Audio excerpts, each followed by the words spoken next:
தமிழ்நாடு சமூகம் நீதி பூமி அப்படின்னு நம்ம கொண்டாடுறோம். 2000 வருடங்களாக மக்கள் மூளையில, ரத்தத்துல, நாளத்துல வெறியேற்றப்பட்ட ஒண்ணுதான் சாதி. தனக்கு வேலை கிடைக்கல ஏன்னு யோசிக்க மாட்டான். நம்மள கல்வியற்றவர்களாக மாற்றி ஒரு கூட்டம் தெருவுல நிக்க வச்சிருக்கே ஏன்னு யோசிக்க மாட்டான். Caste is the state of mind. ஒருத்தரை வெட்டி கொன்னுட்டு நான் ஜெயிலுக்கு கூட போவேன், நான் நாசமா கூட போவேன், ஆனா நான் சாதி வெறியா இருப்பேனா? இழிவா இல்ல, அசிங்கமா இல்ல, கேவலமா இல்ல? இந்த ஜாம்பிகளை எல்லாம் அடிச்சு போடுறதா ஒரே வேலை. இதுங்களுக்கெல்லாம் கருணை காட்டக்கூடாது.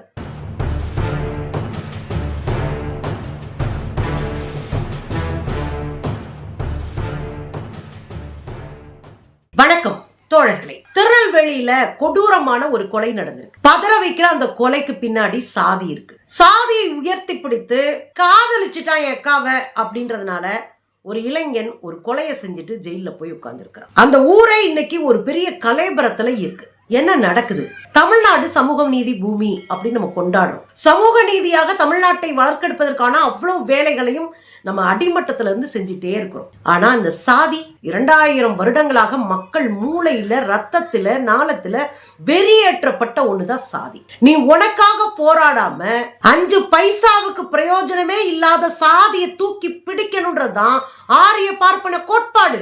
அதனாலதான் இடைச்சாதி பூரா சாதி கொம்போட அலையுது. நாங்கெல்லாம் ஆண்ட சாதி, எங்கடா ஆண்டீங்கன்னா தெருவுல இருக்காது, கோவணமே இல்லை, எங்க ஆண்டீங்க அப்படின்னு கேட்க வேண்டியிருக்கும். இதுக்குள்ள ஒரு அரசியல் இருக்கு தோழர்களே. சாதியற்றவர்களாக மனுஷங்க மாறிட்டாங்கன்னா ஆரிய பார்ப்பனியத்துக்கு வேலை இல்லை. அப்ப இவன் சாதி வெறியோட அலைஞ்சா மட்டும்தான் ஆரிய பார்ப்பனியம் வேலை பார்க்கும். அப்ப சாதி வெறியா அலையணும்னா சாதி குறித்த பெருமிதத்தை இவன் மூளைக்குள்ள திணிக்கணும். சாதி குறித்த பெருமிதத்தை திணிச்சிட்டேன்னா அவன் மீசையை முறுக்கி விடுவான். இங்கே ஆடு மேய்ச்சிக்கிட்டு இருப்பான், மீசையை முறுக்குவான், 5 ரூபாய்க்கு பிச்சை எடுத்துட்டு இருப்பான், கடை வாங்கிட்டு இருப்பான், மீசையை முறுக்கிட்டு நான்லாம் யார் தெரியுமா அப்படின்னு டிக்டாக்ல போடுவான் அல்லது ரீல்ஸ் போடுவான். சொந்த சாதிக்காரனே செத்தாலும் கேள்வி கேட்க மாட்டான். தனக்கு வேலை கிடைக்கல ஏன்னு யோசிக்க மாட்டான். நம்மள கல்வியற்றவர்களாக மாற்றி ஒரு கூட்டம் தெருவுல நிக்க வச்சிருக்கே ஏன்னு யோசிக்க மாட்டான். எல்லா இடஒதுக்கீடுகளிலும் உயர்த்தப்பட்ட சாதியாக இருக்கிற பார்ப்பன கும்பல் போய் உட்கார்ந்துருக்கே, நம்ம வேலையில அவங்க உட்கார்ந்துருக்கானுங்களே, நம்ம படிப்பிலும் IIT IIMல அவங்களே உட்கார்ந்துருக்கானுங்களே, இதெல்லாம் எதிர்த்து போராடுவோன்னு நீ நினைச்சிடக்கூடாது. நீ ஆரிய பார்ப்பனனுக்கு அடியாளா உட்கார்ந்துக்கிட்டு மீசையை முடிக்கிட்டு சாதி பெருமை பேசணும். இதுதான் சாதிய செட்டப் அப்படின்னு நம்ம சொல்ற சாதிய வடிவமைப்பு. இதை உடைக்க உடைக்க உடைக்க ஒரு பக்கம் உடைச்சா இன்னொரு வடிவம் மாறும். அதுக்கு உங்களுக்கு சிம்பிளா ஒரு உதாரணம் சொல்றேனே. 2 டம்ளர் வச்சிருந்தான், தலித்துகளுக்கு ஒரு டம்ளரு, மற்றவர்களுக்கு ஒரு டம்ளர்னு வச்சிருந்தான். இந்த 2 டம்ளர் முறை இப்ப அதை நவீன வடிவத்துல மாத்திட்டான். எப்படி? எல்லாருக்கும் யூஸ் அண்ட் த்ரோ கப்பு. நீ டம்ளர்னா தானே கழுவணும், நீ வாய் வச்சு குடிப்ப, இந்த சாதிக்காரன் குடிச்சான் அந்த சாதிக்காரன் குடிச்சான்னு சொல்ல முடியும். யூஸ் அண்ட் த்ரோ கப்பை கொடுத்துட்டோம்னா நீ குடிச்சிட்டு தூக்கி போட போற, நீ எந்த சாதிக்காரனா இருந்தா எனக்கு என்ன அப்படின்னு நவீன வடிவத்துல சாதியை கொண்டுட்டான். இதெல்லாம் ஒரு வகைய ஏங்க எல்லாரும் குடிக்கிற கண்ணாடி டம்ளர்ல குடிப்போமே என்ன ஆகி போயிடும்? யோசிக்க கூடாதுங்க. ஏன்னா சாதி ஒளிஞ்சிரும். அதனால நவீன வடிவத்துல வருவான். இதைத்தான் அம்பேத்கர் சொன்னாரு.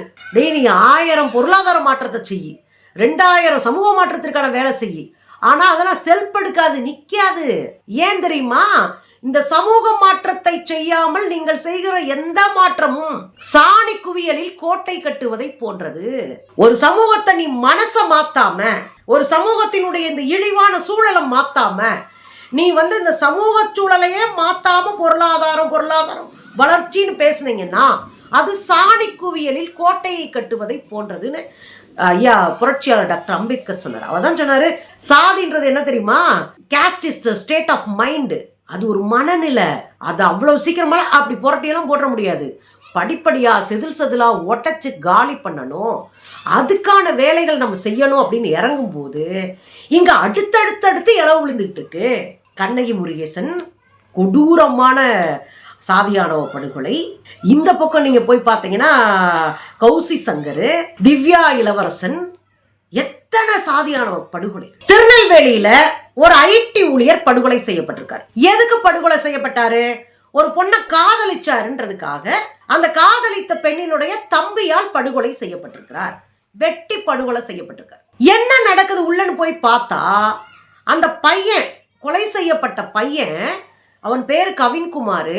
அவர் ஒரு ITல வேலை பார்க்குறாரு. 2 லட்சம் ரூபாய்க்கு மேலே சம்பளம் வாங்குறாங்க. அவங்க அம்மா ஒரு ஆசிரியராக இருக்காங்க.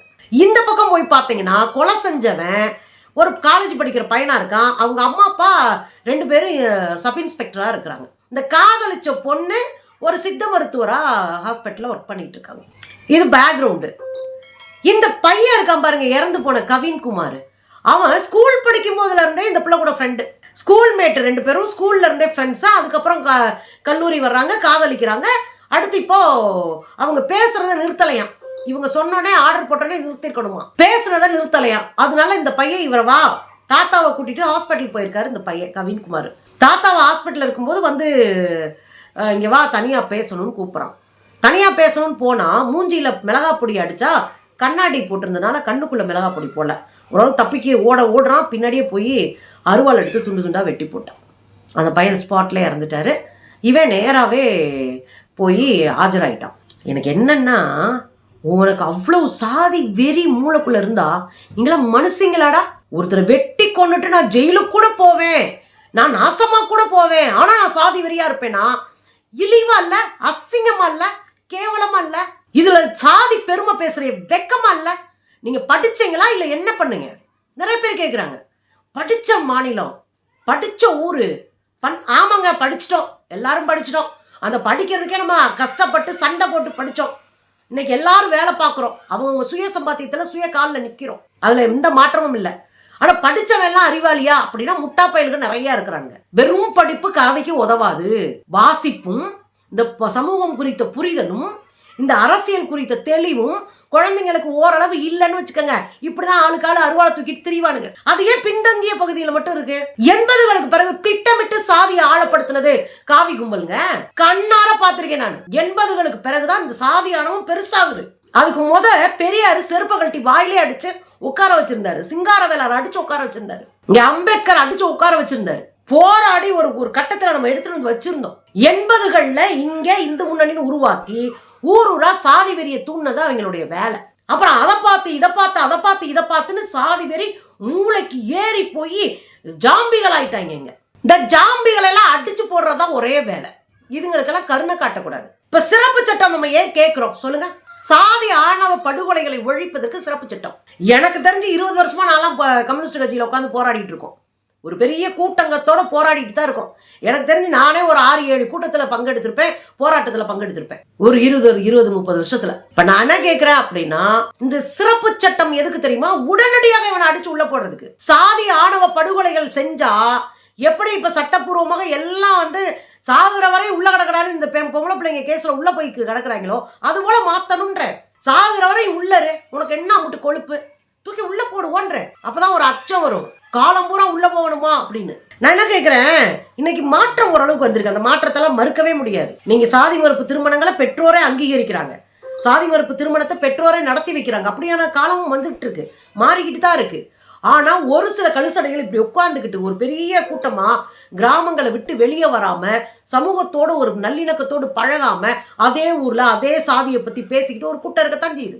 அந்த கூட்டம் தான் இந்த பெரிய வேலையெல்லாம் செஞ்சுக்கிட்டு தெரியுது. வெளியே வர்றவன் 4 சமூகத்தோட பழகுறவன் ஓரளவுக்கு வெக்கப்பட்டுக்கிட்டு அதை கொஞ்சம் கொஞ்சமா மாற்ற முயற்சி பண்றான். அதை நான் வரவேற்கிறேன். இல்ல பாத்தீங்கன்னா அவங்க அம்மா அப்பா எஸ்ஐ கொஞ்சமாவது இது இல்ல, இந்த பையனை அரெஸ்ட் பண்ணி 4 பிரிவின் கீழே இவன் மேல வழக்கு போட்டிருக்காங்க. இவன் பேர் சுர்ஜித் தான். எனக்கு அதான் சுருன்னு ஏறுது. ஒரு பெரிய தலைவருடைய பேரை அந்த நாய்க்கு வச்சிருக்கிறாங்க. ஐயோ நான் என்ன கேட்கிறேன், இவங்க அப்பா அத்தா 2 பேரும் எஸ்ஐ, மகன் அரெஸ்ட் பண்ணி உள்ள தூக்கி போட்டு 4 கேஸ் போட்டிருக்கீங்க. உடனடியாக அவங்கள சஸ்பெண்ட் பண்ணுங்க, தூக்கி உள்ள போடுங்க. சட்ட ரீதியா அவங்களும் குற்றவாளி. தான் மகனை தூண்டி விடாம, ஒருவேளை பேரண்ட்ஸ் பிள்ளைக்கு சப்போர்ட்டா நிக்கிறாங்க, பொம்பளை பிள்ளைக்கு சப்போர்ட்டா நிக்கிறாங்கன்னா இவன் ஆட மாட்டான், வாயை மூடிட்டு உட்காந்துருப்பான். அப்ப அவங்க எதிர்த்துட்டு இந்த பையனை தூண்டி விட்டு தான் இந்த வேலை நடந்திருக்கு. அப்பா அம்மா சம்மதிச்சிட்டாங்கன்னா பையனுக்கு அங்க வேலையே கிடையாது. அவன் அருவாளை தீட்டிட்டு அலைய மாட்டான். பேரண்ட்ஸே சம்மதிச்சிட்டாங்கன்னு 4 நாள் பேசாம இருப்பான், 5 நாள் பேசாம போயிடுவான். அப்பா அம்மா சம்மதிக்கல, அப்பா அம்மா எதுக்குறாங்க. அப்ப அப்பா அம்மா துணையோட இவன் போய் அருவாள் எடுத்து வெட்டியிருக்கான். அப்ப அவங்களே அரெஸ்ட் பண்ணுங்க. ஏங்க ஒன்னும் அறியாத ஒரு பிள்ளைங்க கவின்னு, அவன் பாட்டுக்கு ஒரு ஐடில வேலை பார்க்கறான், ஒரு நல்ல சம்பளத்துல இருக்கான், நேர்மையான ஒரு வாழ்க்கை நடத்துறான், நல்ல நாகரிகமான ஒரு சம்பாத்தியத்தோடு சமூகம் மதிக்கிற ஒரு வாழ்க்கை வாழ்றான். அவனுக்கு என்ன குறைச்சல்? உங்க சாதி மனவத்தையும் ஓரமா போட வேண்டியதானே. சாதி ஆணவ படுகொலையை தடுக்கணும்னா உடனே ஒரு சட்டம் போதுமா அப்படின்னு நிறைய பேர் கேட்பீங்க. பத்தாது. ஒரு சட்டத்தை வைத்து மட்டும் ஒரு சமூகத்தை திருத்திட முடியாது. சட்டத்தை கடுமையாக்கினா மட்டும் ஒரு சமூகம் திருந்திராது. இந்த சமூகமே மாறணும். இப்ப என்ன தெரியுமா, உன்னை சாதியை யோசிக்க வச்சுட்டு உடைய தெருவில் நிப்பாட்டி வச்சிருக்கான். அவன் பூரா மேல உட்காந்துருக்கான், கலெக்டரா உட்காந்துருக்கான், எஸ்பியா உட்காந்துருக்கான், ஐபிஎஸ் உட்காந்துருக்கான். அவன் பூரா மேல போய் ஜட்ஜா உட்காந்துருக்கான். நம்ம பிள்ளைய கேள்வி கேட்டா நிக்க வச்சு நீ என்ன கோழையா, உனக்கு என்ன தைரியம் இல்லையா, பதில் சொல்ல மாட்டியா அப்படின்னு நம்ம பிள்ளைகளை பார்த்து கேட்கிறான். அப்ப பார்ப்பனியம் மேல உட்காந்துட்டு உன்னை சாதியா இருக்க சொல்லுது, உன்னை கோவணத்தோட இருக்க வைக்குது. நீ இப்படியே இரு, இதுல இருந்து மாறிடக்கூடாது, நீ எனக்கு அடியாளாவே இருன்னு சொல்லுது. அதுதான் சாதி வெறி. பார்ப்பனியத்திற்கு அடியாளா இருப்பதற்கு பேர் தான் சாதி வெறி. அப்ப அதை மாத்திக்கவே மாட்டேன், நான் இப்படியே தான் இருப்பேன்னா அசிங்கப்பட்டு சாக வேண்டியதுதான். சட்டம் என்ன பண்ணும், தப்பு நடந்த பிறகு அவனுக்கு தண்டனை கொடுக்கும். ஆனா தப்பு நடக்காம பாக்குறதுக்கு என்ன பண்ணணும், சமூக மாற்றத்தை செய்யணும். கல்லூரிகளிலும் பள்ளிக்கூடங்களிலும் சாதிய கொடுமைகளை குறித்தும் அதை எதிர்த்து எப்படி நிக்கணும்ன்றதும் சாதிக்கு எதிரான விவாதங்களை உருவாக்கணும். இதை நம்ம செய்யாம வேடிக்கை பார்த்துட்டு ஒரு கொலை நடந்தோடனே கொலை கொதிக்கிறது இருக்குல்ல, அது தப்பு. நம்மளும் தான் குற்றவாளி. நம்மளும் இறங்கி பேசணும், மக்கள் கிட்ட, மாணவன்கிட்ட பேசணும், இளைஞர்கள்ட்ட பேசணும், இது குறித்த ஒரு உரையாடலை ஏற்படுத்திக்கிட்டே இருக்கணும். இப்ப நல்லா உன்னை நீங்க கவனிச்சு பார்த்தீங்கன்னா உனக்கு தெரியும், பொம்பளை பிள்ளைங்க ஆம்பளை பிள்ளைங்க அத்தனை பேரும் இந்த நாம் தமிழர் கட்சி, அப்புறம் RSS பிஜேபி சங்கப்பரிவார் கும்பலில் இருக்கிற பொம்பளை பிள்ளைங்க எல்லாம் சாதி பேரை பின்னாடி கூச்ச நாச்சாலாம வெக்கமான சூடு சொரணம் இல்லாம போட்டு தெரியுதுங்க. அப்ப என்ன அர்த்தம், இந்த கட்சிகள் எல்லாம் சாதியை அடுத்த கடத்துக்கு வளர்த்து விட்டுட்டு இருக்காங்க. தவறு நடந்தால் தவற அரசு பொறுப்பேற்றுக்கணும், வேற வழி கிடையாது. அரசு தான் பொறுப்பு. நம்ம பொறுப்பு என்ன, கட்சிக்காரங்க சாதி பேரை பின்னாடி போட்டுக்கிட்டு சாதி பெருமை பேசிட்டு தரானுங்களே, அதை தடுக்கிறதுக்கு என்ன வழி? அப்போ இந்த சமூகம் முழுக்க மாறணும். அரசியல் கட்சி தலைவர்கள் கொஞ்சமாவது மூளையோட யோசிச்சு சாதி பேர் பின்னாடி போட்டீங்கன்னா என் கட்சியிலே இருக்கக்கூடாதுன்னு சொல்லணும். குறைஞ்சபட்சம் சாதி பார்க்காம அவங்கள பொறுப்புல உட்கார வைக்கணும். விஜய் கட்சி மாதிரி சாதியா இந்த சாதியா உனக்கு சீட்டு இல்லைன்னு சொல்லக்கூடாது. இதெல்லாம் தாண்டி மாணவர்கள்ட்ட, குழந்தைங்க கிட்ட சாதி ஒழிப்பு குறித்து, சாதியால ஏற்படக்கூடிய அவமானம் குறித்து, அசிங்கம் குறித்து பேசணும். சாதி ஆணவ படுகொலைகளை தடுக்கணும் அப்படின்னா சமூகமும் மாறணும். அரசு ஒரு பக்கம் கடுமையான சட்டத்திட்டங்களை உருவாக்கணும். இதுக்கெல்லாம் துணை நிற்கிற காவலர்களை ஏற்கனவே சொல்லியிருக்கேன், பல முறை சொல்லியிருக்கேன். சட்டையை கழட்டி தூக்கி எறிங்க, டிஸ்மிஸ் பண்ணுங்க. சாதியான படுகொலைக்கு துணை நிற்கிற காவல்துறையினரை டிஸ்மிஸ் பண்ணுங்க. இந்த அப்பா அம்மாவையும் டிஸ்மிஸ் தான் பண்ணணும், பண்ணி தூக்கி சட்ட ரீதியாக உள்ள வைக்கணும். இந்த பயம் ஒரு பக்கம் சட்டத்தால் உருவாகணும், இன்னொரு பக்கம் மக்களுக்கு மனமாற்றம் உருவாகணும். அந்த மனமாற்றம் ஒரு லாங் டேர்ம் ப்ராசஸ். அதை நோக்கி சமூகத்தில் இயங்கிக்கிட்டு இருக்க முற்போக்கு இயக்கங்கள் கூடுதல் கவனம் செலுத்தி கூடுதலாக மக்கள்கிட்ட உரையாடலை நிகழ்த்தணும். இது ஒரு நாளில் நடக்காது, அது நல்லா தெரியும். ஆனால் நடக்காமல் தடுக்கிறதுக்கு நம்மளால் என்னென்ன வழிகளில் முடியுமோ அத்தனை வழிகளிலும் நம்ம முயற்சி பண்ணணும். தமிழ்நாடு அரசு சாதி ஆணவ படுகொலைகளை தடுக்க உடனடியாக சிறப்பு சட்டத்தை உருவாக்க வேண்டும். ஓட்டு போயிருமே விடுங்க, கலைஞர்லாம் பார்த்துருந்தாருன்னா அவரெல்லாம் இத்தனை சட்டங்களை கொண்டு வந்திருப்பாரா? செஞ்சுதான் பார்ப்போமே.